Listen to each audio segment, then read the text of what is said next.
Waste चौकी in charge महबूब शहीद सरजानी का अंदरून रिहायशी मकान कायम गुटखा मावा की फैक्ट्री पर छापा।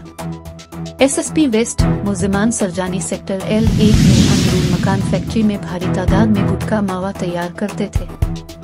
हफीज रहमान बुगटी पुलिस ने खुफिया इत्तला पर छापामार कार्रवाई करते हुए भारी तादाद में गुटखा मावा, छालिया और दीगर सामान बरामद कर लिया, जबकि मुलव्वस मुल्जिमान फरार हो गए। फैक्ट्री से बाल्टियों में तैयार गुटखा मावा, 05 packing machine, 02 mixture machine, 150 kilo छालिया, 70 किलो तंबाकू, 80 किलो चूना / केमिकल, 200 पैकेट मीठी छालिया, पैकिंग का सामान और जनरेटर और दीगर सामान बरामद किया गया।